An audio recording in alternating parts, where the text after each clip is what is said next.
Si Totoy ay binibigyan namin ng nasa protective custody namin siya sa ngayon, but he is already applying for the Witness Protection Program dahil pag siya ay nag-qualify, ito-turn over namin siya sa DOJ. Whistleblower sa kaso ng mga nawawalang sabongero na si alias Totoy, nasa protective custody na ng Philippine National Police. Very imminent po ang landslide, no? Kaya nga ang advice natin, i-monitor natin yung condition ng ating mga roads. And then sa ating mga lugar na tinitirhan, magkaroon po tayo ng assessment. No? May mga indicators po dyan na may mga loose soil na unti-unti nang buwabagsak. So let us be mindful about it. No? I-report ka agad dito. Posibleng pagguho ng lupa sa iba pang lugar sa Cordillera, binabantayan ng Office of the Civil Defense. Kahit na po pribadong sasakyan, pag ginagamit po for hire, ay dapat nakarehistro at meron pong Certificate of Public Convenience sa LTFRB. Ang violation po niyan, hindi po not for hire. Ang violation po ay kolorong. Hindi lamang po siguro nakikinig yung aming enforcer noong po itinuro ito sa kanya, kaya hindi niya po maipaliwanag kung ano po yung violation. Traffic law enforcer na nag-viral dahil sa paninita ng not for hire violation, kakasuhan ng MMDA dahil sa umano'y pangingikil. This is the second half already of the Marcos administration. If the first 3 years ay medyo the minority still giving some leeway sa administration para ba yung maka-adjust sa governance. This last 3 years, the second half, we will be stricter in this. We will be more discerning and parang talagang yung maniningil part of yung mga plano ng gobyerno. We want to really push for issues that we believe are very important for our people. And we believe that our place in the House is really in the minority. Paglalaban natin yung lahat ng mga pangangailangan ng mga ordinaryong mamamayan. ML Party List Representative Leila De Lima at Akbayan Party List Representative Shell Jokno, bahagi na ng House Minority Bloc ng 20th Congress.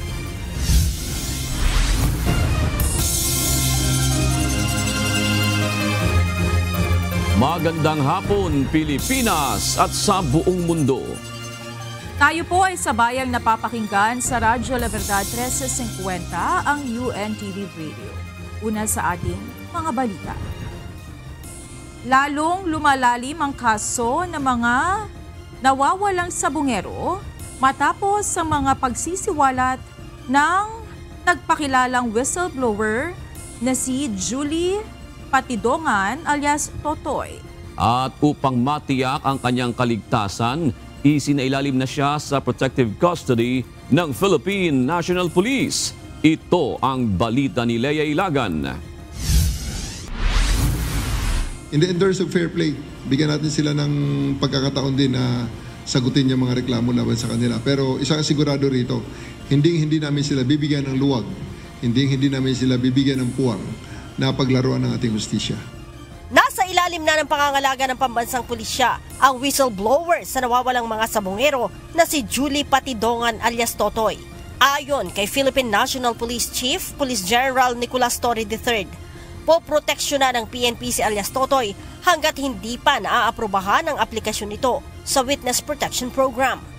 Si Totoy ay binibigyan namin ng nasa protective custody namin siya sa ngayon, but he is already applying for the Witness Protection Program dahil pag siya ay nag-qualify, ito-turn over namin siya sa DOJ. Sa ngayon naman ay madali na yun at nasa kay SOJ na nga ang final say dyan sa kanyang protection.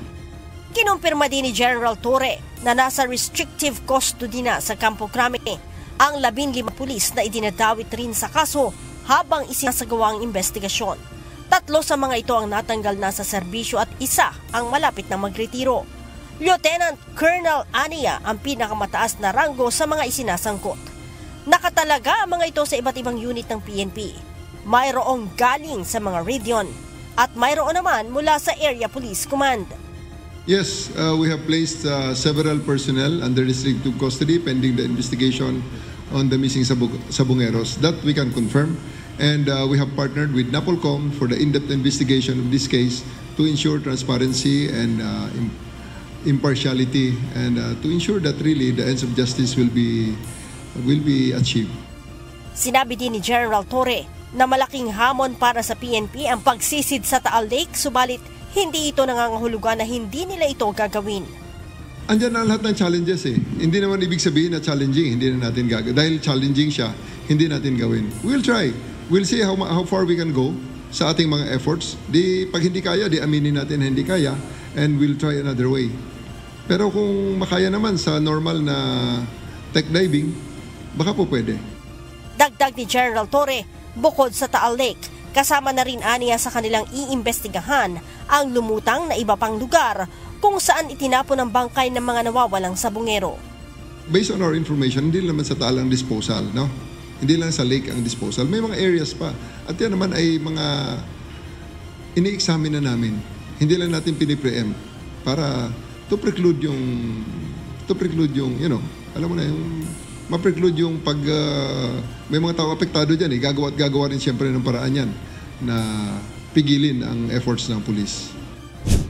Kaugnay nito, tiniyak ng PNP na mabibigyan ng hustisya ang pagkamatay ng mga nawawalang sabongero. Rest assured that the PNP will do its best. We'll give all the efforts to ensure that justice will be dispensed sa case na ito. Wala tayong sisinuhin dito, wala tayong ibang magiging layunin dito, kundi bigyan lang ng hustisya itong mga naging biktima ng case na ito.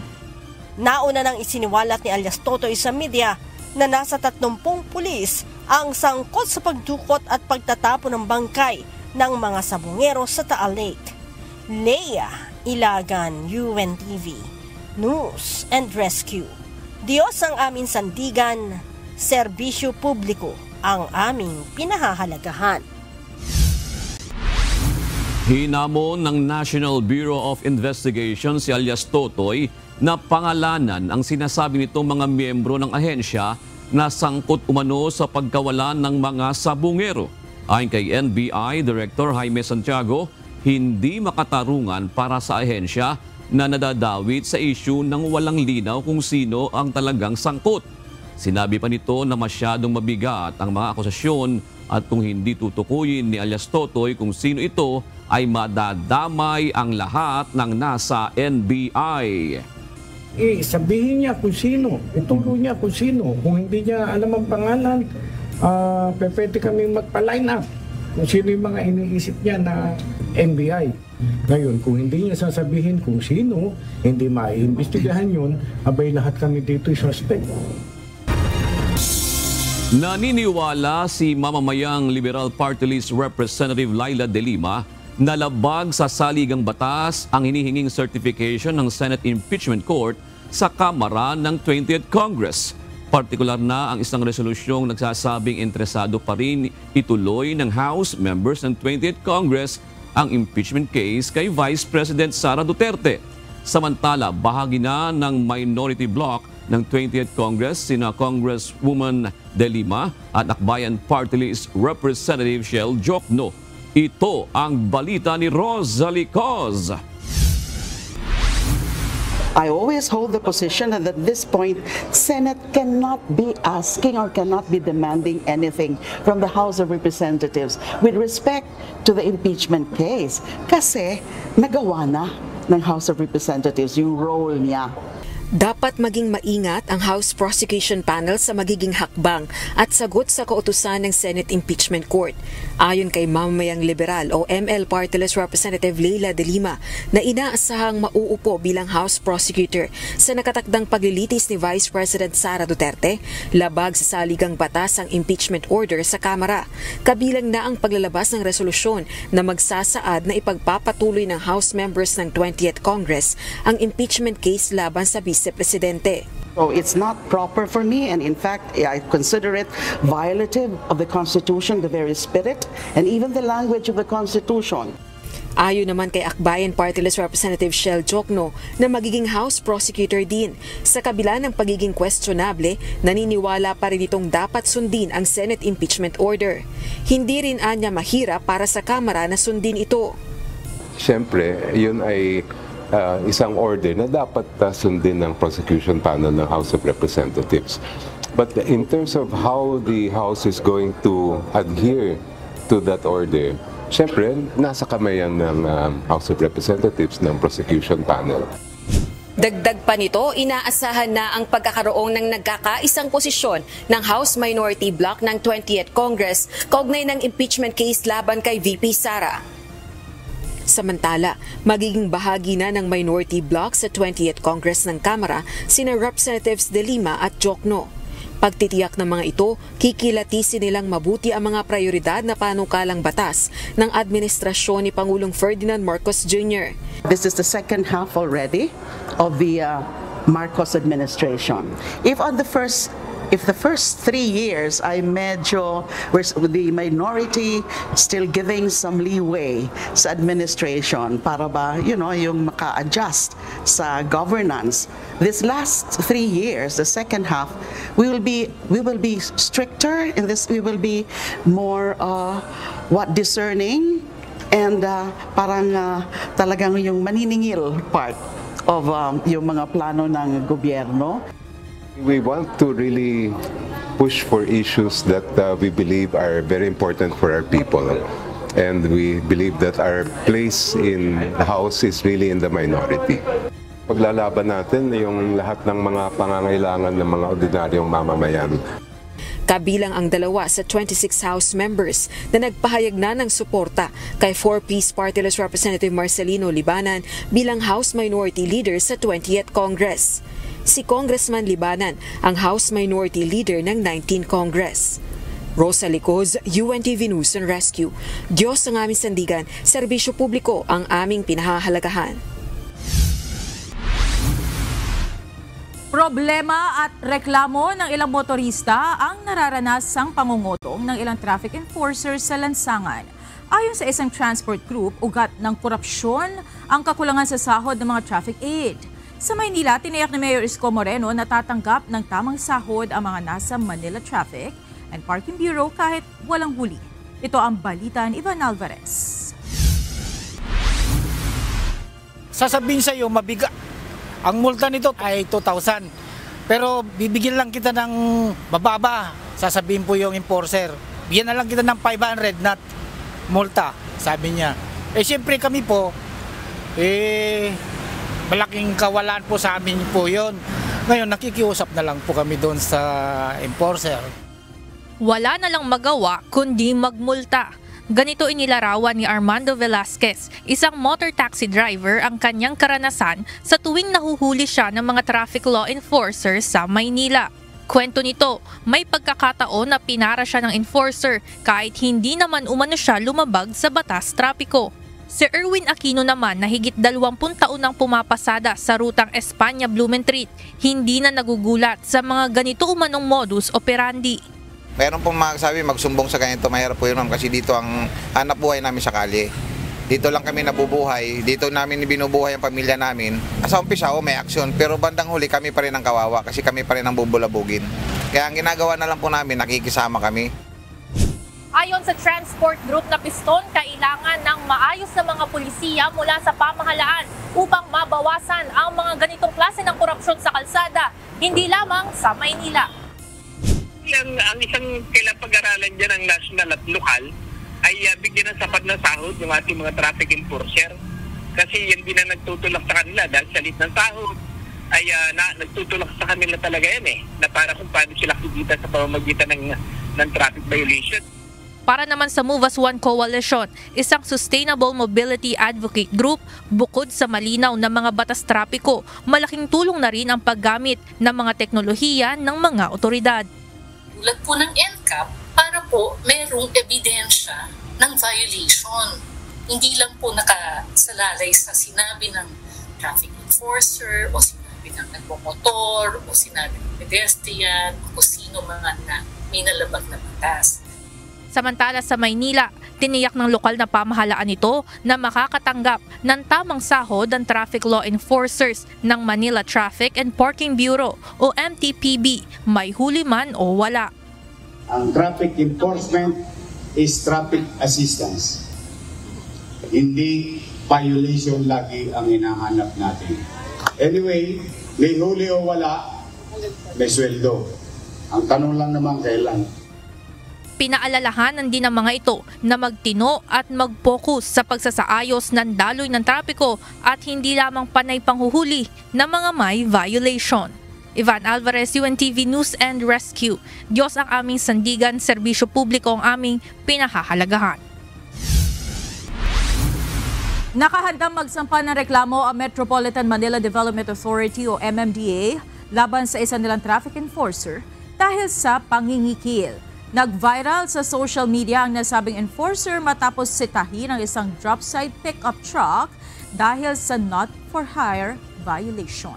Ito ang balita ni Benedict Samson. We will admit, mali po yung aming enforcer. Dahil as early as 2024, meron na po akong issuance na nagsasabi na yung administrative violation, particularly sa Coloro, ay hindi po lahat authorized manghuli. Nagkamali sa panghuhuli. Ito ang sinabi ni Metropolitan Manila Development Authority Chairman Attorney Romando Artes sa nag-viral nilang traffic law enforcer na nanghuli ng isang private pickup noong July 4 dahil sa wala itong not for hire na signage.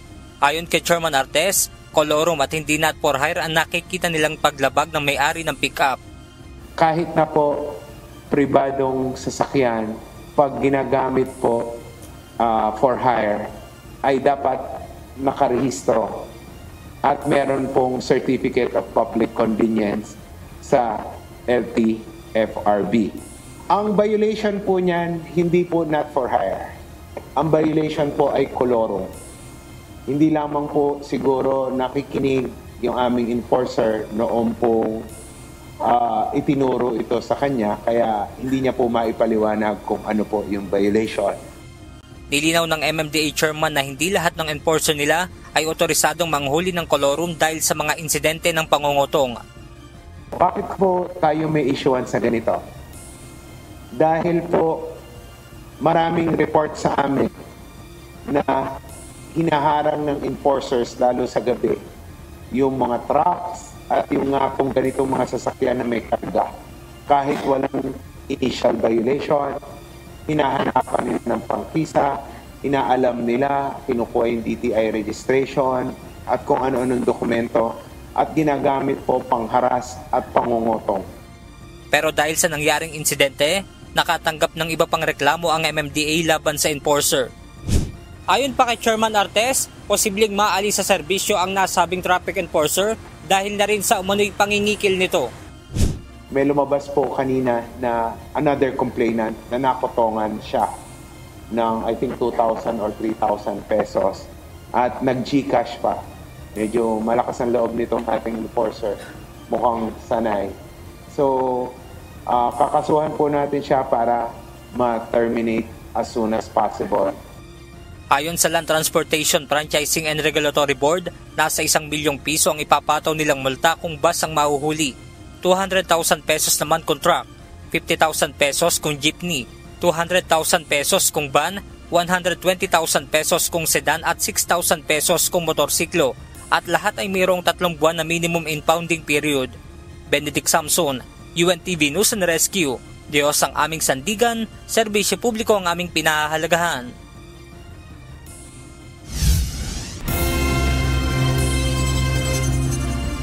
Tutol umano ang Moro National Liberation Front o MNLF na ipamahagi ang 7 parliamentary seats sa Bangsamoro government na unang nakatalaga para sa Sulu. Ayon sa Commission on Elections, ayaw ng grupo na mawalan sila ng partisipasyon sa parlamento o Bangsamoro government. Ito ang balita ni Dante Amento.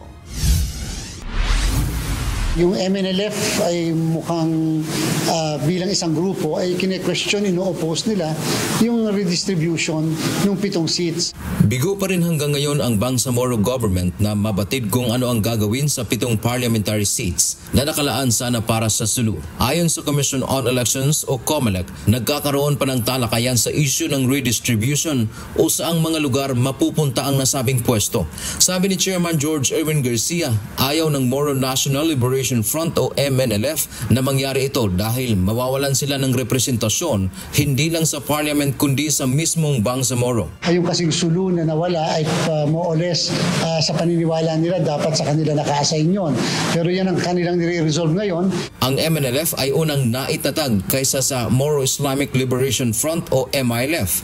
Ang kanilang birthplace ay ang Sulu, ngunit dahil sa desisyon ng Korte Suprema na hindi na bahagi ng BARM ang Sulu, apektado ang grupo. Dagdag pa ni Chairman Garcia, gusto ng MNLF na magkaroon pa rin sila ng partisipasyon sa parlamento. Hindi lang naman anya sa Sulu ang kanilang miyembro, kundi may mga nasa iba ring probinsya ng BARM. Alam naman natin kung saan nagsimula ang MNLF. Ang talagang base nila ay naandyan sa mismong Sulu. Siyempre nung nawala ang Sulu sa Bangsamoro, nawalan din sila ng pagkakataon na maaari na makapag-participate na yung mga taga-Sulu dito sa Bangsamoro. So parang ang dating doon, by excluding Sulu, you excluded nga naman the MNLF. Dahil sa isyong ito, naniniwala ang komisyon na ito ang dahilan kaya natatagalan ang Bangsamoro government na magdesisyon kung ano ang gagawin sa 7 seats mula sa Sulu. Sa ngayon, pinaplano din ng MNLF na bumalik ang probinsya ng Sulu sa Bangsamoro Region sa tulong ng Kongreso. Samantala, tiniyak naman ng COMELEC na patuloy ang kanilang pakikipag-usap maging sa MNLF. Magdadagdag din ng puwersa ang gobyerno sa rehiyon sa unang parliamentary elections sa Oktubre. If we have secured the previous elections well, there's no reason that we can secure more the BARM-PE kasi mas nakatutok tayo, mas maraming puwersa ang AFP at PNP at kasama na po natin ang PCG, Philippine Coast Guard sa eleksyon sa BARM-PE. Dante Amento, UNTV, News and Rescue. Diyos ang aming sandigan, serbisyo publiko ang aming pinahahalagahan.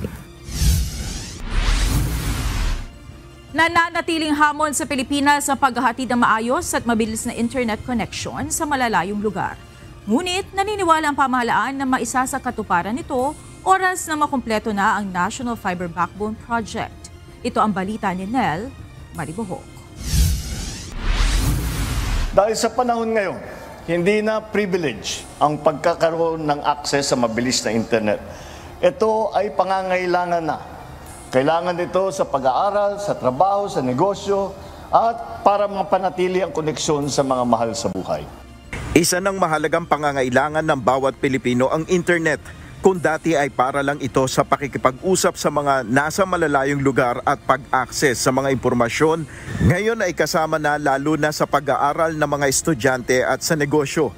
Ito ang kabilang sa binigyan diin ng Pangulo ng kanyang pangunahan ng pagpapasinaya ng Phase 2 at 3 ng National Fiber Backbone o NFB project sa Palo Leyte kanina.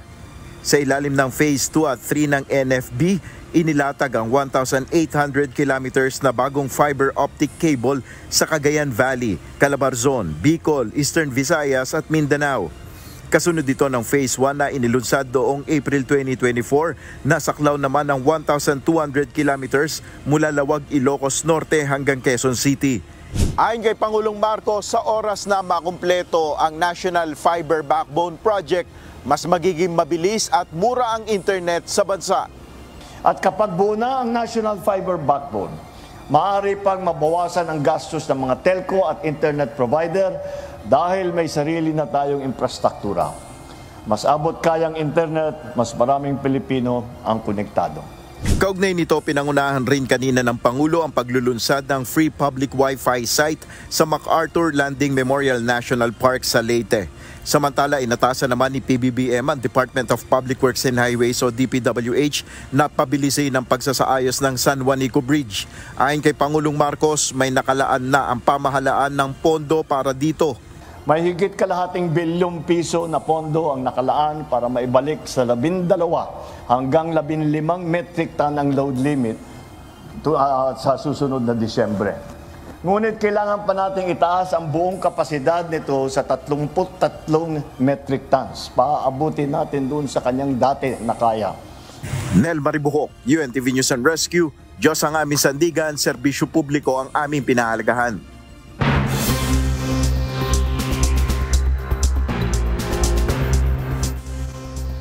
Dalawa ang nasawi habang aabot naman sa 334 ang napaulat na sugatan dahil sa pagtama ng bagyong Danas sa Taiwan ayon sa Central Emergency Operations Center ng bansa.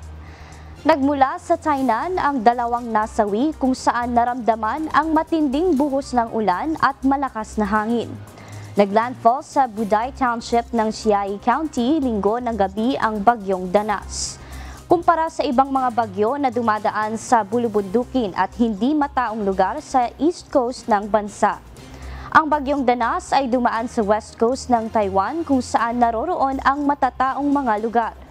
Ayon sa Central Weather Administration ng Taiwan, ito ang kauna-unahang bagyo na naglandfall sa Chiayi County batay sa kanilang record simula noong 1958. Patuloy na tumataas ang bilang ng mga nasawi sa malawakang pagbaha sa Texas, USA. Nagsimula na rin ang search and recovery sa mga napaulat na nawawala. Sa Biyernes naman, inaasahang bibisitahin ni President Donald Trump ang nasabing lugar. Ito ang balita. We continue to have hundreds of officers, deputies, and to support our staff working every aspect of this emergency, along with air, water, K-9, and other assets, conducting search and rescue. Umabot na sa mahigit 80 ang nasawi sa pagbaha sa Texas. Karamihan sa mga namatay ay mula sa isang Christian girls camp sa Kerr County. 3 araw matapos ang flash flood, itinigil na ang search and rescue operations. Nakatuon na ngayon ang mga otoridad sa pag-recover sa mga nawawala. Nagkaroon ng matinding pagbaha matapos umapaw ang Guadalupe River dahil sa biglaang pagbuhos ng ulan noong Biyernes, July 4, araw ng Independence Day sa Amerika. Partikular na napinsala ang Camp Mystic, isang makasaysayang girls' summer camp kung saan 10 campers at isang counselor ang naitalang nawawala pa rin. Ayon sa mga opisyal, higit 800 individual ang nainikas noong Sabado. Samantala, nagdeklara na ng Major Disaster Declaration para sa Kerr County si US President Donald Trump. Nagpadala na rin siya ng Federal Emergency Management Agency sa estado upang tumulong sa rescue operations. Inaasahan namang dadalaw si President Trump sa mga apektadong lugar ngayong linggo. Marvy Delfin, UNTV News and Rescue. Diyos ang aming sandigan, serbisyo publiko ang aming pinahahalagahan. Patuloy ang isinasagawang clearing operations ng Department of Public Works and Highways, katuwang ang Philippine National Police at volunteers sa mga lansangan sa Cordillera na naapektuhan ng naitalang mga insidente ng landslides. Mahigpit ding nakabantay ang Office of Civil Defense Cordillera sa iba pang lugar sa rehiyon na posibleng makaranas ng pagguho ng lupa. Ito ang balita ni Grace Doctolero live. Magandang gabi, Grace. Ano-ano ang mga landslide-prone areas sa Cordillera na minomonitor ngayon ng OCD? At kumusta ba ang lagay ng panahon dyan? Patuloy pa ba ang nararanasang mga pag-ulan? Yes, June, magandang hapon. Ang lalawigan nga na kabilang sa binabantayan ngayon ng Office of Civil Defense Cordillera na landslide-prone area ay ang lalawigan ng Apayao at Abra. Sa ngayon ay nakakaranas tayo ng pabugso-bugsong mga pag-ulan dito sa Baguio City. Apektado ng masamang panahon ang ilang mga kalsada at kabundukan sa Cordillera Administrative Region. Ilang pagguho ng lupa at rock slide na itala, kabilang na dito ang Cannon Road sa Tuba, Benguet. Rumagasa ang mga bato at lupa pababa ng Cannon Road sa Tuba, Benguet kasunod ng paglambot ng lupa dahil sa nararanasang pag-ulan kagabi. Maging ang Mountain Province Boundary Kalanan, Pinokpok, Abot Road sa Ampating, Bangad, Tinglayan, Kalinga Province Gumuho din ang bahagi ng bundok sa Sitio Akupan. Barangay Virac, Itogon, Benguet, dulot ng walang tigil na pag-ulan na pinalala ng habagat at bagyong Bising. Dahil sa tuloy-tuloy na pag-ulan, meron po mga areas na nagkaroon po ng mga soil collapse. At lalong-lalo na po dito sa Itogon, no? Municipality of Itogon, dito sa Benguet. Ito po yung meron pong landslide na nangyari doon sa mining site, no? Malapit po sa mining site sa barangay Birac, no? Sitio Akupan. Dahil sa patuloy na pag-ulan, umapaw rin ang ilog sa lugar na nagdulot ng matinding pinsala sa isang hanging bridge at banta sa mga kalapit na komunidad. Kasunod ng landslide, ang pagragasan ng makapal na putik at malalaking tipak ng bato na nagdulot ng matinding panganib sa mga residente. Dahil dito apektado ang kabuhayan ng mga 1,000 small-scale miners sa lugar. Meron tayong batas ng small-scale mining under Republic Act 7076. Pero ito po ay regulated, no? Meron tayong mga nakasaad na mga regulasyon na dapat pag yung ganitong sitwasyon na meron tag-ulan, ay ini-stop po natin ito. And this being controlled and managed by the local government units. No, di natin maiwasang isipin ulit yung nangyari noong 2018, no? During the Typhoon Ompong. 116 po yung casualties natin doon, napakalaki. And marami na pong areas na na-declare na no-build zone. And may mga areas din na na-declare na no mining zone. Magdamag na nakabantay ang otoridad sa mga lugar dahil na rin sa banta ng landslide at rockslide sa iba't ibang panig ng Cordillera Region. As of 1 p.m. kanina, sa monitoring ng Office of Civil Defense Cordillera, passable ang lahat ng major roads sa region. Very imminent po ang landslide, no? Kaya nga ang advice natin, i-monitor natin yung condition ng ating mga roads, and then doon sa ating mga lugar na tinitirhan, ano? Magkaroon po tayo ng assessment, no? May mga indicators po diyan na may mga loose soil na unti-unti nang buwabagsak. So let us be mindful about it, no? I-report ka agad dito, and at the same time mag-evacuate na po tayo. June, pinag-iingat din ng Office of Civil Defense Cordillera ang mga motoristang aakyat dito sa Baguio City dahil sa makapal na hamog na epekto ng masamang panahon. Yan muna ang balita mula dito sa Baguio City. Balik sa iyo, June.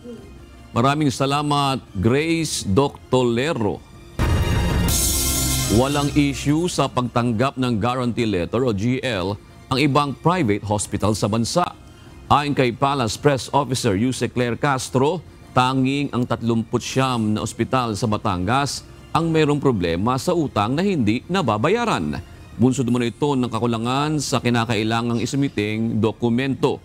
Gayunpaman, ayon sa Malacanang, mas mabuting tumungo na lamang ang mga pasyente sa mga ospital ng Department of Health na hindi na anya kinakailangan ng GL dahil sinasagot na ng PhilHealth ang gastusin nito.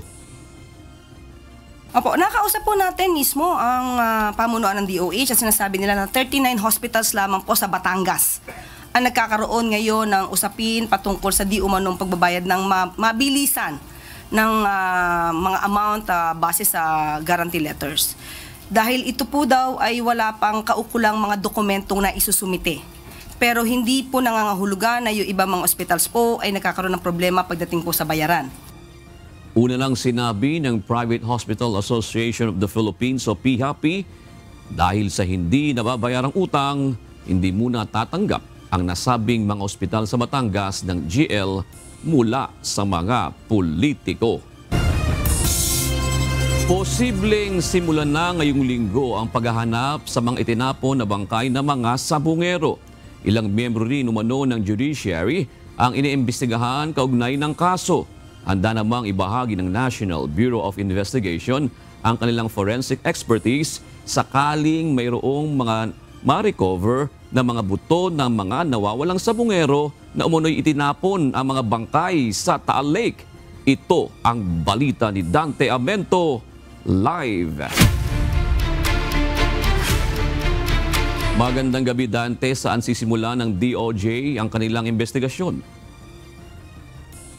Magandang gabi, Jun. Sabi ni Department of Justice o DOJ Secretary Crispin Rimulya, may nabanggit ang isa sa mga suspect na fish pond.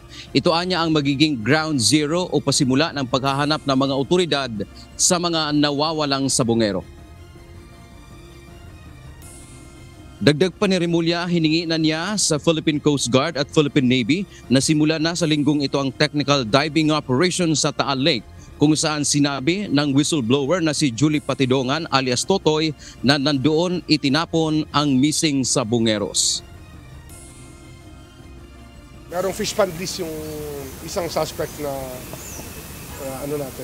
tinutukoy natin. Yun ang ating ground zero natin sa start. Humingi na rin anya sila ng tulong sa bansang Japan para magbigay ng kagamitan. Inaasahan anya na sasagot sila sa linggong ito. Payag ang National Bureau of Investigation na ibahagi ang kanilang forensic expertise para imbestigahan ang kaso kaugnay sa mga nawawalang sabongero. Ayon kay NBI Director Jaime Santiago, maaaring magsagawa sila ng DNA test at cross-matching upang matukoy ang pagkakakilanlan sakaling mayroon pang mga labi ang makuha mula sa Taal Lake kung saan sinasabing itinapon ang mga biktima. E di kukunin, magkukondak ng DNA test, cross-match dun sa remaining, yung mga kamag-anak na nagsasabing kamag-anak nila yon, makikita namin kung yun nga yung nawawala nilang kamag-anak. Ma-identify natin. Kahit buto na lang yan, kahit sa peraso na lang yan. Tulad ng NBI, nakahanda rin ang Department of Science and Technology na tumulong sa paghahanap sa mga labi na mga nawawalang sabongero. Ayon kay DOST Secretary Renato Solidum, bukas sila sa pakikipag-ugnayan sa mga scientist upang magamit ang mga instrumentong pandagat para sa marine monitoring. Gayunman, nakadepende pa rin ito kung kaya pang maaninag ang lalim ng Taal Lake. Sakaling doon nga itinapon ang mga bangkay, ayon kay Secretary Solidum, posible pa rin ma-recover ang buto ng mga ito. Yung buto, walang pakialam yung decomposition doon. Ang laman ang nabubulok laman. Ipinaliwanag naman ng eksperto na nakadepende pa rin sa lalim ng pinagtapunan ang pagkabulok ng bangkay sakaling may ma-recover pa na intact ang katawan. Pag-oxidizing, kunyari dito sa lupa, pag iwan mo yung dahon dyan, madidecompose yan with time. Kasi may air ka pa. Ibig sabihin may oxygen. Pag wala ka ng oxygen, di mo na madidecompose. Mapipreserve. So, depende yan sa lokasyon. Malalim kasi yung yung lake mahigit 100 meters yan sa deepest part. Kung saan may crater. So, depende yan kung saan. And then, yung organic matter kasi na lumulubog, siyempre lumulubog doon, hindi na makapenetrate din yung sunlight kaya madilim. Nauna nang ibinunyag ng whistleblower na si alias Totoy na aabot sa nasa 100 mga nawawalang sabongero ang itinapon sa Taal Lake. Samantala, Juno, kinumpirma din ni Secretary Rimulya na sa ngayon ay may ilang miyembro ng judiciary ang iniimbestigahan ng Supreme Court, kabilang na ang isang judge na umano'y nag-aayos ng kaso ng negosyanteng si Atong Ang, at nagkausap na rin anya ngayong araw ang DOJ at Supreme Court kaugnay naman sa issue na lumalabas na pati raw ang DOJ, ang Supreme Court at ang judiciary ay kayang pasukin o impluwensyahan nitong nasa likod ng pagkawala o nitong missing sabongero case. Judge, iba-iba. Pero iba-iba. Basta they're doing their job. Ano naman sila Hindi naman sila balat sibuyas They're very sensitive about what should be done to improve our justice system. Jun, positibo din ang Department of Justice na sa loob ng linggong ito ay may mga karagdagang witnesses pa dito sa kaso ng missing sabongeros ang lilitaw. Meron daw nakausap si Secretary Rimulya kanina na isang witness na tumawag sa kanya. At sa issue naman, June, itong mga pulis ngayon na under restrictive custody ng PNP, ayon sa DOJ, ito ay maaaring isa sa ilalim din nila sa investigasyon. Yan man ang ating update mula dito sa DOJ sa Maynila. Balik sa June. Maraming salamat, Dante Amento. Opisyal nang nagsimula ang ikalawang iteration ng Cope Thunder exercise ng Philippine Air Force at US Pacific Air Force na isasagawa sa iba't ibang training location sa Northern Luzon. Sa unang pagkakataon, gagamitin sa pagsasanay sa bansa ang isa sa pinakamodernong fighter jet ng Estados Unidos. Ito ang balita ni Ryan Lacanlale. As a treaty ally, we cannot escape the fluidity of our operational environment, especially the South China Sea. It brings us a greater degree of interconnectedness. Muling lilipad na magkatuwang ang mga fighter jet ng Philippine Air Force at US Pacific Air Force para sa ikalawang iteration ng Cope Thunder exercise ngayong taon o Cope Thunder 25-2. Mas mataas na antas ng pagsasanay at mas malawak na air at ground military exercise ang isasagawa sa pagitan ng dalawang hukbong himpapawid. We're looking forward to honing those tactics, techniques, and procedures that shape our operational and tactical missions here in the Indo-Pacific. We're looking forward to learning about each other's backgrounds, why our air forces operate the way they do, and as we go forward and face new challenges that we don't expect, what each party brings to the table and how we can continue to succeed as an alliance and strengthen our coalition endeavor. Mahigit 2,500 na personnel ang makikibahagi sa pagsasanay. Sa Philippine Air Force, 2,301 personnel, kasama ang mga air assets tulad ng FA-50, A-29B Super Tucano, AW-109 helicopters, S-76A, at mga S-70I Black Hawk helicopter. Mula naman sa US Pacific Air Force, 225 personnel at ang makabagong F-35 fighter jets. Ito ang F-35 Lightning II, isa sa pinaka-advance na fighter jet ng Estados Unidos. Isa itong 5th generation aircraft na may kakayahang lumipad sa himpapawid na hindi agad nadedetect ng radar. Mayroon din itong kakayahan na magsagawa ng precision strike mission kahit sa pinakadelikadong airspace. Ito rin ang unang pagkakataon na idineploy sa Pilipinas ang F-35 Lightning II ng US para sa pagsasanay. Isa itong stealth technology o may low radar signature, multi-role combat capability at may advanced cockpit at may data sharing na kayang makipag-ugnayan sa iba pang US at Allied Forces asset. Tututukan sa pagsasanay ang asymmetric warfare, force projection at area denial at pagpapaigting ng interoperability ng dalawang bansa sa harap ng hamon sa rehiyon lalo na sa South China Sea. So we're here to learn from each other for interoperability, mostly in the within visual range environment, fighting BFM together, so basic fighter maneuvers, how to best employ each our own fighters, and what we can learn from each other while we're doing that, and that's what we're here to do. This is, yes, I think it's the first time that the F-35 is going to join Cope Thunder 25. So it's a 5th generation aircraft. It's capability-wise, it's a more advanced aircraft. So we are hoping to learn so much from them during this exercise. So this is the first time for the F-35 to fly with us, and also we can get a lot of learnings, a lot of lessons learned during these skill sets. So I guess our preparation is very rigid for this training. Kabilang din sa mga aktibidad ang subject matter expert exchanges at field training exercise sa mga intensive military training areas o IMTAS sa Northern Luzon. Isasagawa ang pagsasanay sa territorial water ng Pilipinas sa West Philippine Sea, gaya ng basic fighter maneuver, low altitude training at offensive counter-air and close air support integration sa layong 20 hanggang 40 nautical miles ng West Pangasinan. Ryan Lacanlale, UNTV News and Rescue. Diyos ang aming sandigan, serbisyo publiko ang aming pinahahalagahan. 5,000 tropa na mula sa sundalo ng Estados Unidos at sundalo ng Pilipinas ang nagsipagtapos ngayong araw sa Salaknib 2025 matapos ang 5 buwang pagsasanay mula sa iba't ibang lugar sa Central Luzon, parteng norte. Ang pagsasana ay bilang paghahanda na rin sa balikatan exercises at mapalakas pa ang ugnayan ng dalawang bansa pagdating sa interoperability at defense treaty at magamit pa rin ang mga sundalo sa panahon na may kalamidad. Ito ang balita ni Nestor Torres. I declare SALACNIB 2025 completed and closed effective today. Congratulations, everybody. Nagtapos na ang 3,000 tauhan ng Philippine Army at 2,000 tauhan ng US Army sa SALACNIB 2025 Joint Military Exercise sa compound ng Port Ramon Magsaysay sa Palayan City sa Nueva Ecija ngayong araw.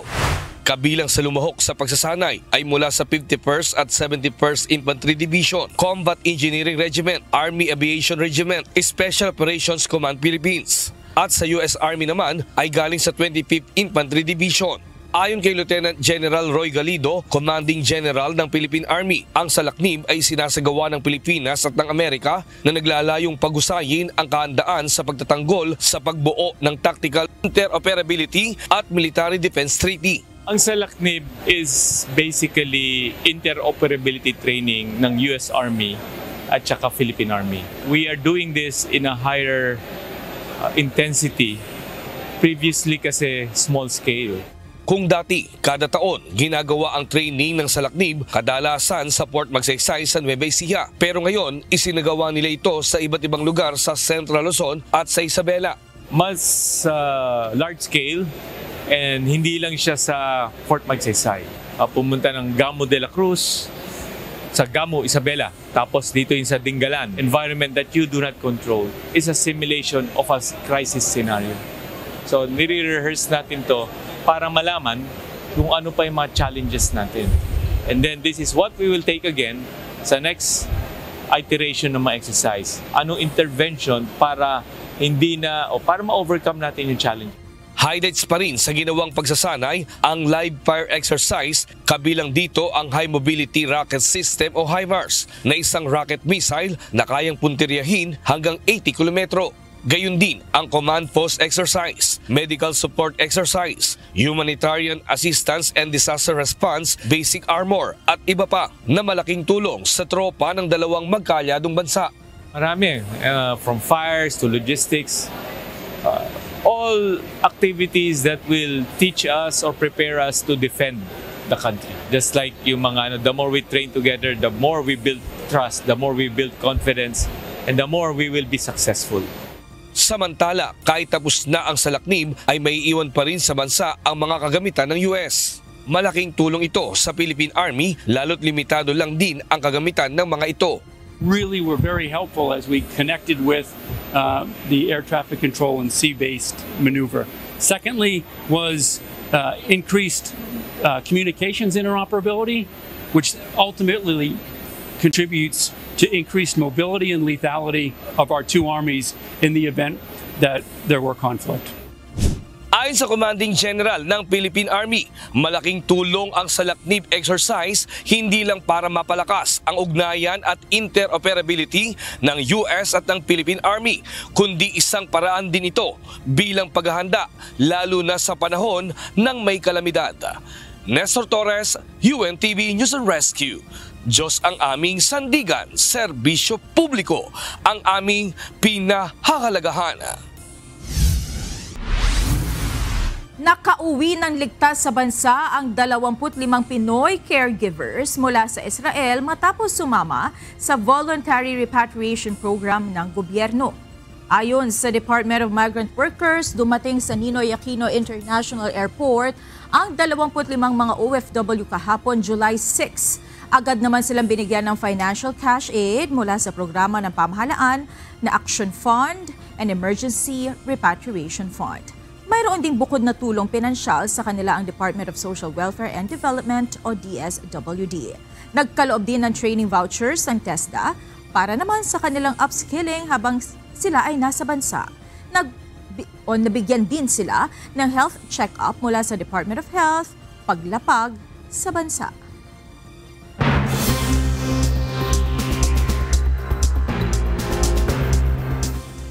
Magsisimula ng mamahagi ng cash handout ang South Korean government sa mga Koreano simula sa July 21 ngayong taon. Maaaring makatanggap ng nasa 150,000 won o katumbas ng nasa 6,000 piso hanggang 400,000 won o katumbas ng higit 16,000 pesos ang bawat benepisyaryo. Sakop nito ang lahat ng rehistradong Korean citizens hanggang June 18. Ang programang ito ay bahagi ng Livelihood Recovery Consumption Coupon na pinondohan ng kanilang gobyerno na nasa $23.3 billion. Valid lamang ang mga cash handout coupons hanggang sa November 30 ngayong taon. Ang pondong hindi makukuha ng mga residente ay babawiin ng gobyerno. Natapos na ang latest rounds ng pag-uusap sa pagitan ng Israel at Hamas para sa indirect ceasefire. Gayunman, wala umanong naabot na kasunduan dito. Ito ang balita ni Mariel Latoza. Tumagal lang ng 3.5 oras ang pulong sa pagitan ng Israel at Hamas sa Doha, Qatar. Nagpalitan ng mga mensahe at paglilinaw ang dalawang panig sa pamamagitan ng Qatari at Egyptian mediators. Ngunit matapos ang meeting, walang progress na natamo ang dalawang panig. Inaasahang magre-resume ang usapan ngayong araw. Samantala, patungo na si Israel Prime Minister Benjamin Netanyahu sa Estados Unidos. Nakatakda siyang makipag-usap kay US President Donald Trump.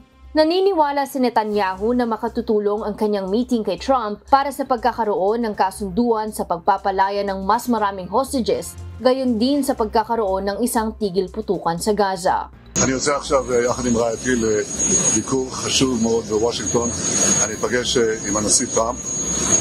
זה הביקור השלישי שלי עם הנשיא. המחויבות היא קודם כל לשמר את ההישג ולעמוד על המשמר מניסיון של איראן לחדש את הניסיון שלה להשיג נשק גרעיני שמכוון להשמדתנו. זה מחויבות אחת. אבל יש גם הזדמנות גדולה, וההזדמנות היא להרחיב את מעגל השלום, 30 חללים. אני נחוש, אנחנו נחושים להחזיר את כולם, ואנחנו נחושים גם להבטיח שעזה לא תהווה עוד איום על ישראל.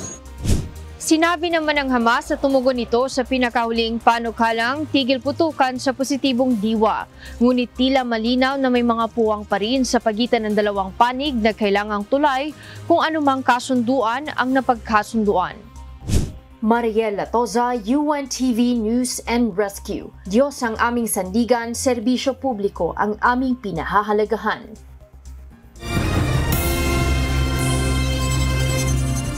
Mayroon ng mahigit 13 senador na pumirma sa pinapaikot na resolusyon pabor sa pananatili sa liderato ni Senate President Francis Cheese Escudero. Ito ang inihayag ni Senate President Pro Tempore Jinggoy Estrada kaugnay ng nalalapit na eleksyon para sa tagapangulo ng Senado sa July 28. Sinabi naman ni Senator Juan Miguel Zubiri na tanggap nila kung maging minorya ang kanilang grupo na tinugurian niyang Veterans Bloc. Ngunit bukas anya ang kanilang grupo sa pagsuporta ng Senate President mula sa ibang bloc. Ito ang balita ni Asher Cadapan Jr. live.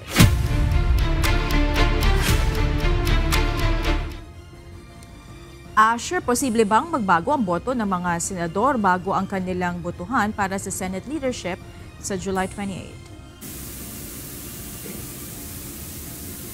Monica, kahit ano ay maaaring mangyari sa susunod na 2 linggo kaugnay ng pagpili ng ilang mga senador pagpili ng mga senador sa magiging Senate President sa pagbubukas ng 20th Congress. Ito ang nilinaw ni Senate President Pro Tempore Jinggoy Estrada sa kabila ng resolusyon na pinirmahan ng ilang mga senador bilang pagsuporta sa ibobotong tagapangulo ng Senado.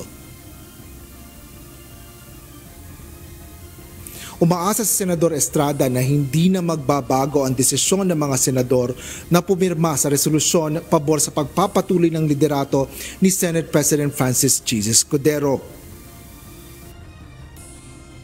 We have enough numbers, more than 13 I suppose, and I think Senate President Cheese Escudero is already secured of having his next term as Senate President. Ayon pa sa senador, sa dami ng kanilang boto ay maaaring tawagin itong supermajority. Pagdating naman anya sa July 28 ay maaaring hindi na kailanganin pang magbotohan ng mga senador kung sino ang magiging Senate President. Sa halip ay magsusumite na lang sila ng sulat na may mahigit 13 boto na sila pabor kay Senador Escudero.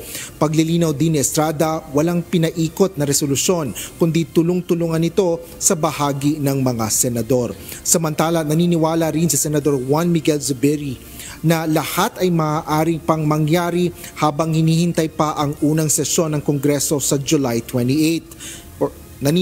Nananatili rin aniya ang boto niya kay Senador Vicente Tito Soto III dahil naniniwala rin ito sa consensus o pagkakaroon ng caucus o pagpupulong bago ang formal na pag-uusap sa plenaryo. Tiniyak rin ito na buo pa rin ang kanilang grupo kasama sina Senators Loren Legada, Tito Soto at Panfilo Ping Lacson. Gayunman, tanggap nito kung maging minorya ang kanilang grupo sa pagbubukas ng mga sesyon ng Kongreso.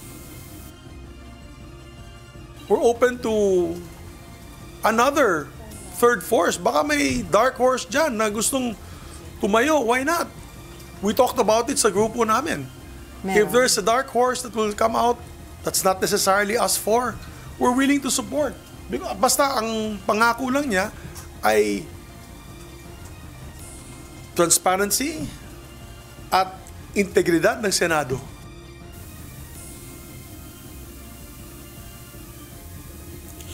Monica, kanina sa press briefing kay Senador Mig Zubiri ay kanyang muling inihayag na hindi ito satisfied sa liderato ni Senate President Cheese Escudero. Yan ang latest dito sa Senado. Balik sa iyo, Monica. Maraming salamat, Asher Cadapan Jr. Suportado ni Pangulong Ferdinand Marcos Jr. ang layunin na isinusulong na panukalang batas ni Senate President Francis Cheese Escudero. Partikular na ang panukala na nag-uutos sa lahat ng mga opisyal at empleyado ng pamahalaan na isuko ang kanilang mga karapatan sa ilalim ng Bank Secrecy Law at Foreign Currency Deposit Act. Sa ilalim ng ipinapanukalang batas, may mandato ang lahat ng government personnel maliban sa mga nagsisilbi sa honorary capacity na maghain ng written waiver na magbibigay otorisasyon sa Office of the Ombudsman na silipin ang kanilang mga deposito at investments kabilang ang foreign currency accounts. Ang Pangulo po ay sang-ayon po at dapat lamang po nating ipatupad itong accountability and transparency sa gobyerno. So hindi po tayo magkakaroon ng negatibong sagot mula sa Pangulo. Hindi na kailangan pang magpatupad ng odd-even scheme kasabay ng isasagawang EDSA rebuild. Ayon sa Metropolitan Manila Development Authority, may bagong teknolohiya na nang gagamitin ang Department of Public Works and Highways para sa naturang proyekto. Ito ang balita ni Benedict Samson, live. Magandang gabi, Benedict. Anong itong bagong technology na ito na gagamitin? Magandang gabi, June. Ayon nga sa Department of Public Works and Highways ay time and method yung method nga yung gagawin ng DPWH dito sa EDSA. Dati kasi, June, sa original na plano ay unang babakbakin ito nga kasalukuyang EDSA busway papunta dito sa inner lane.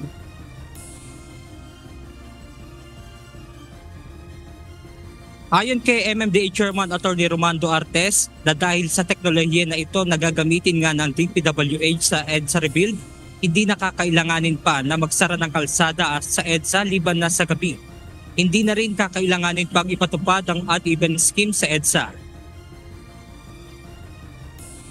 Na gawa na sa isang portion ng EDSA, hindi na lang namin in-announce, and then tinitingnan namin yung efficiency. More on DPWH, tumulong na kami sa traffic management during implementation of testing. Gayunman, tinitignan din ng MMDA na alisin ang window hours sa coding depende sa magiging resulta ng gagamiting teknolohiya. Para na rin ito mabawasan ang dumadaang sasakyan sa EDSA habang isinasagawa ang EDSA rebuild. Well, definitely reduction ng volume. Baka at most siguro alisin lang namin yung window insofar as EDSA is concerned. Yun, sinabi nga ng MMDA na kung magsasara man ng kalsada dito sa EDSA ay magsisimula ito ng alas 10 ng gabi hanggang alas 5 nga ng umaga. At dito nga sa time and motion na sinabi ng DPWH ay lalatagan nila ng panibagong pavement ito nga kasalukuyang kalsada sa EDSA. Ibig sabihin yan June ay medyo tataas ito nga kasalukuyang kalsada sa EDSA. Yan muna ang ating update mula rito sa Quezon City. Balik sa inyo dyan, June. Isang paglilinaw lang. Ibig sabihin, papatungan lang yung EDSA. Ganun ba yun? Yung kalsada sa EDSA, papatungan lamang. Ganun ba yun? Yes, June. Tama ka dyan. Papatungan nga ito ng pavement. Hindi natin pa sigurado kung gaano kakapal. Pero sinabi nga yan ni Secretary Bonoan sa isang panayam. At inaasahan din na sa pamamagitan nito ay kung dati sa original na plano ay 2 taon matatapos nga yung EDSA rebuild, ay mas maikli na lamang ito at sinabi nga ni Pangulong Ferdinand Marcos Jr. na sana nga ay matapos ang EDSA rebuild sa loob ng 6 na buwan. June? Baka naman magreklamo yung mga establishmento na bababa naman pag pinatungan yung kalsada sa EDSA. Tataas yung kalsada, bababa naman yung mga establishmento. Baka yun naman ang maperwisyo ng baha lalo. Benedict. Yes, June, yun yung ating isa pa sa mga alamin sa DPWH dahil maraming ang maapektuhan lalo na nga dito sa outer lane dahil tataas nga, maaring maharangan din yung mga kanal dito nga sa EDSA, June. Maraming salamat, Benedict Samson. Muling binalikan ng Department of Transportation, DOTR, ang mga bus terminal sa Pasay City. Kabilang sa pinuntahan ni Transportation Secretary Vince Dizon ang mga ipinasarang terminal gaya ng Mega Bus, RMB at 1010 Bus Company. Ayon sa ahensya, mananatiling sarado ang mga terminal na ito hanggat hindi nakasusunod sa standard requirements ng Land Transportation Franchising and Regulatory Board o LTFRB sa mga pampublikong terminal. Ipinasara ang mga terminal na ito dahil walang maayos na shed, upuan para sa mga pasahero, electric fan, banyo, ticket booths at iba pang pasilidad. Samantala, ininspeksyon din ni Secretary Dizon ng Victory Liner at Baclaran Metrolink Bus Corporation at hiniling na dagdagan ang kanilang electric fan at mga upuan para sa mas komportableng paghihintay ng mga pasahero. 3 ang sugatan sa pagsabog sa isang gun factory sa Marikina City mag-aalas 3 ng hapon kanina. Napag-alaman na pawang mga empleyado ng Firearms and Ammunition Manufacturing Company ang mga ito. Ito ang balita ni Jed Neresina, live. Magandang gabi, Jed. Nabatid na ba ang dahilan ng nangyaring pagsabog sa lugar? Magandang gabi, June. Sa ngayon ay hindi pa malinaw kung ano yung pangunahing naging dahilan ng pagsabog dito sa Barangay Fortune sa Marikina City. Pero sa paunang investigasyon, lumalabas na yung primer o isa sa pangunahing sangkap sa paggawa ng bala ng barel yung naging sanhin ng pagsabog kaninang hapon dito sa paggawaan ng bala sa Marikina City. Ayon sa Marikina City Rescue, bandang 2:41 ng hapon, isang tawag ang natanggap ng Command Center ng lungsod patungkol sa pagsabog sa loob ng Arms Corps Global Defense Incorporated. Isang kumpanya itong gumagawa ng mga bala ng baril sa Barangay Fortune, Marikina City. Paliwanag ng City Rescue, agad nagpadala ng ambulansya at mga bumbero para sa mabilis na pagberipika sa nasabing tawag. 3 ang naiulat na biktima ng pagsabog at ang mga ito ay empleyado ng nasabing kumpanya. Ayon sa otoridad, agad namang nadala sa ospital na Amang Rodriguez Medical Center ang mga biktima para sa agarang medikal na atensyon. Ang sabi, yung isa naputulan ng kamay, then yung isa may tama sa dibdib, yung isa sa mata. Dagdag pa ni Marikina Police Chief Colonel Jeffrey Fernandez, sa paunang impormasyon, sumabog ang tinatawag na primer o isa sa component para makagawa ng bala ng baril. Pero ano yung tsura ng primer? Ito yung yun kasi ay ano pa, buo pa siya. Pero yung primer, pag hindi na yun buo, ito yung sa bala, itong parting to. Na pag pinalo yan, diba? Pero yun ay buo pa. Pebrero nakaraang taon nagkasunog dito sa warehouse nitong Armscor kung saan umabot sa 14 million pesos ang halaga ng pinsala ng sunog at 5 bahay at establishmento rin ang nadamay sa nasabing sunog. Pero sa nangyari kanina, under investigation pa ito at nabanggit din ni Colonel Fernandez na wala namang sunog na nai-report matapos ang pagsabog. June, ngayon ay nandito kami sa labas ng Armscor Global Defense Incorporated at nag-aabang kami sa mga karagdagang detalye pa. At sa ngayon, wala pang statement o any panayam na inilalabas yung kumpanya. Nabanggit na yung investigation ng mga otoridad doon sa pinangyarihan ng pagsabog para matukoy nga ano nga yung naging dahilan nitong insidente at ayan ang inaabangan natin sa mga susunod na oras. Maraming salamat, Jed Neresina. Pangkalahatang pagbabawal sa online gaming. Ito ang isinusulong sa Senado ni Senator Juan Miguel Zubiri sa gitna ng paglaganap ng naturang bisyo.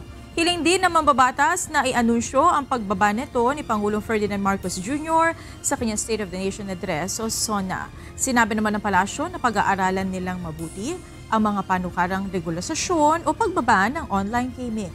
Ito ang balita ni Asher Cadapan Jr. Unang-una po sa aking listahan ng Anti-Online Gambling Act kung saan maglalagay po tayo ng blanket ban sa lahat ng uri ng online gambling. Hindi na po ito basta regulation, total ban na po ito. Nababahala si Senador Juan Miguel Zubiri sa pagkakalulong ng mga Pilipino sa online gambling. Paliwanag ng mambabatas, kahit sino ay kayang pekiin ang kanilang pagkakakilanlan at edad sa online platforms nito na umuubos ng pera ng mga mamamayan sa iba't ibang sektor. Bukod sa mga matatanda, nahihikayat din anya dito ang mga kabataan na gumagamit ng online banking accounts at electronic wallets ng kanilang magulang para makataya. Nakahuhumaling anya ito lalo pat malaking celebrity o kilalang mga tao ang nagpapromote nito na tila ito ay harmless fun at masayang laruin. Ngunit bukod sa oras, nauubos rin anya ang ipon ng mga tao. Batay sa datos ng Philippine Amusement and Gaming Corporation o PAGCOR, umaabot ng mahigit 47 billion pesos ang kabuang kita sa electronic games o online gaming sa unang 3 buwan pa lang ng kasalukuyang taon. Ibig sabihin, mas malaki ang perang tinataya ng mga nahuhumaling dito. The taxes earned are not worth the social cost. Nasisira na po ang buhay ng ating mga kababayan. Nag-aaway-away na po ang ating mga pamilya. Tumataas ang kaso ng krimen. Nababaon na sa gabundok na utang ang manggagawang Pilipino, which then severely affects their mental health. Kung hindi matitigil ang online gambling bago matapos ang administrasyon ni Pangulong Ferdinand Marcos Jr., sinabi ni Senador Mig Zubiri na magiging bayan ng addicted online gamblers ang Pilipinas. Dagdag pa ng senador, ang pagbabaliwala sa problemang ito ay magreresulta sa pagbagsak ng mga produksyon sa iba't ibang sektor. Gayon din ang pagbaba ng consumer spending at pagtaas ng krimen, partikular na ang pagnanakaw at scamming. Umaapila si Zubiri sa Pangulo na maisama sa kanyang darating na State of the Nation Address o SONA ang agarang aksyon kaugnay nito. Kung hindi po niya munang ilalabas ang outright ban katulad na ginawa niya po sa Pogo, pwede po niyang banggitin na I would like to instruct the different agencies of government to make a study on the social ills and the effects of social effects of online gambling, and at the same time we will await the report of Congress and the Senate on the investigations in aid of legislation against online gambling or regulating online gambling. That would be a start. Ayon naman sa Malacanang, handa si Pangulong Marcos na makinig ukol sa isinusulong na iban o higpitan ng online gaming. Ayon kay Palace Press Officer Undersecretary Claire Castro, pag-aaralan ito ng Pangulo. Ang Pangulo po ay nakikinig kung ano nangyayari sa ating mga kababayan at kung ano man po ang bill na ipapasa nila, ito'y pag-aaralan mabuti, kung ito'y makakabuti sa ating ekonomiya and at the same time makakabuti para sa taong bayan. Batidaan niya ng Pangulo ang maaaring mangyari sa mga gumon sa sugal. Kaya naman pinaiigting ng pamahalaan ang paglaban sa illegal na online gaming sites. Pero paiigtingin pa po, maliban po dito sa mga online gaming sites na license or lehitimo naman, paiigtingin po lalo ang paglaban sa mga illegitimate o yung mga yung hindi tama or hindi rehistradong mga online gaming sites. Wala pang detalye si Yusek Castro kung mababanggit ng Pangulo sa kanyang parating na SONA ang tungkol sa online gambling. Asher Cadapan Jr., UNTV News and Rescue. Diyos ang aming sandigan, serbisyo publiko ang aming pinahalagahan.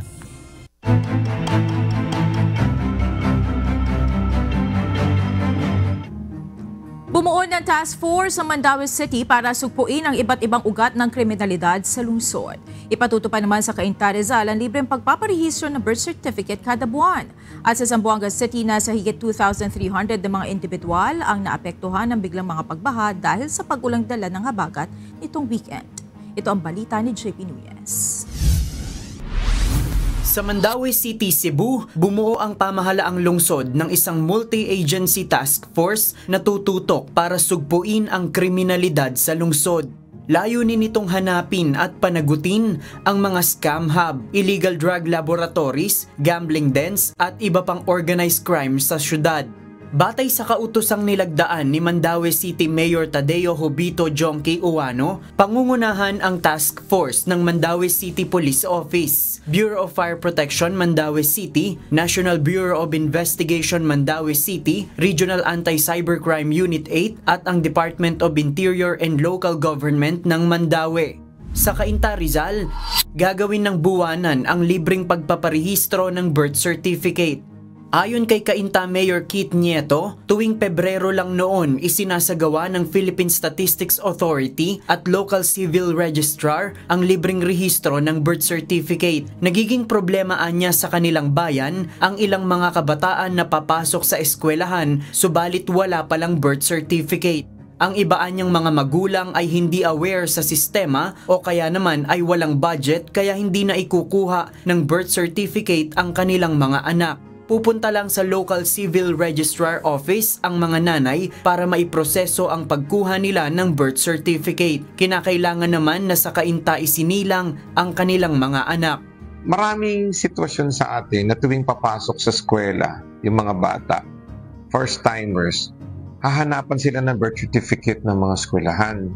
And then, mahihirapan sila kasi marirealize nila na wala pala mga birth certificates na binigay noong panahon na because they did not apply. At sa Zamboanga City, nasa higit 2,300 na mga individual ang naapektuhan ng mga pagbaha bunsod ng epekto ng habagat nitong weekend. 7 mga barangay ang naapektuhan ng mga biglaang pagbaha. Pansamantalang nanunuluyan ngayon sa evacuation sites ang mga apektadong residente kabilang ang Santa Maria Covered Court, Pasonangka Barangay Hall, Lunsuran Barangay Covered Court, Tugbungan Barangay Hall, Boalan Barangay Hall, Giwan Barangay Hall at Tumaga Elementary School. Nakapagbigay na ng ayuda ang pamahalaang lungsod para sa pangangailangan ng mga evacuee. JP Nunez, UNTV, News and Rescue. Diyos ang aming sandigan, serbisyo publiko ang aming pinahahalagahan.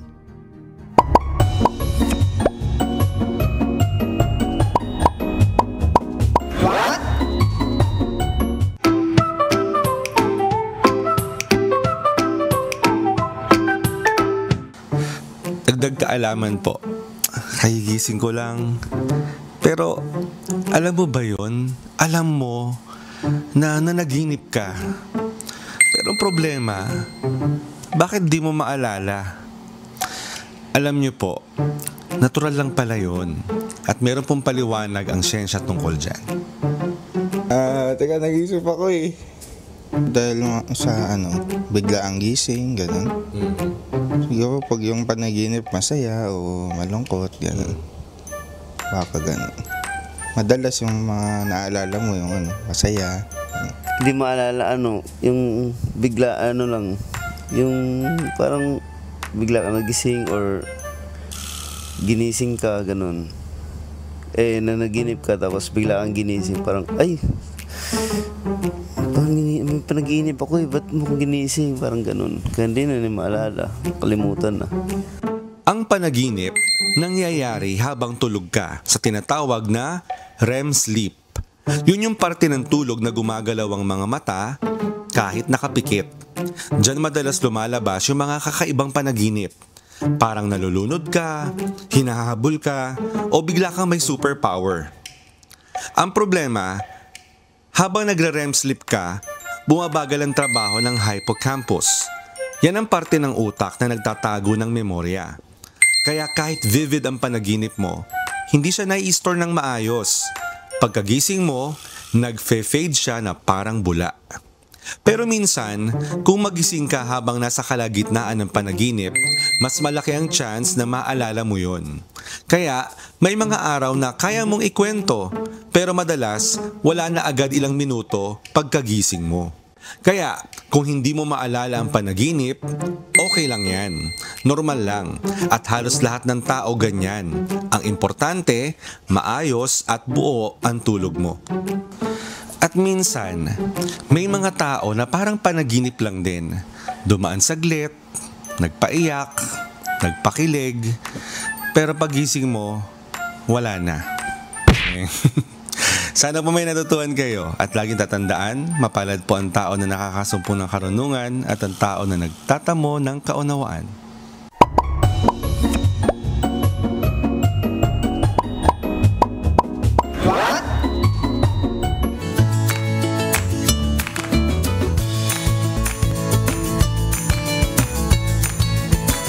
Habol natin ang mga komentaryo ng ating mga kausing ngayong araw po ng Monday. Siyempre, babawi si Marvy. Sige, Marvy, take it away. Isang comment mula kay Ramboy, kaugnay sa MMDA personnel na aalisin sa serbisyo. Dapat dyan mag-briefing o mag-seminar muna ang lahat ng traffic enforcers para alam nila ang duties nila sa panghuhuli at paglabag sa traffic rules. Meron pa. Ayan, at mula naman kay Melski tungkol sa pinalawak na Cope Thunder. Mabuhay US-Philippine allies for strengthening military exercises para sa pagprotekta ng ating soberanya at teritoryo sa buong Pilipinas. Salamat, Marvy. Salamat pa. Tumalaw ulit si Marvy sa atin. Magbabakasyon na ng todo si Marvy. Sige, salamat po. Shout out sa atin pong mga kausin na sina Cherry Lynn, Antioho, Edward Lacson at Susan Conde. Maraming salamat din po kay Ligaya, Marilag, Conrad Thomas at Carlos Domingo. Mga kasambahay, kung may mga istorya po kayong nais balikan sa Ito ang Balita, pwede niyo po ito muli mapanood sa aming mga official social media account. Magtungo lamang po sa UNTV News and Rescue YouTube channel at i-click ang subscribe button. Gayon din po sa aming Facebook, Instagram, X at TikTok accounts. Mapapanood nyo rin po rito ang iba pang news programs ng UNTV, pati na iba pang video ng nag-iisang public service channel. Kaya subscribe, like, and share. Narito naman ang salita ng Diyos na ating sandigan mula sa Aklat ng Kawikaan 21 at 13 na nagsasabi, ang nagtatakip ng kanyang mga pakinig sa daing ng dukha, siya naman ay dadaing, ngunit hindi didinggin.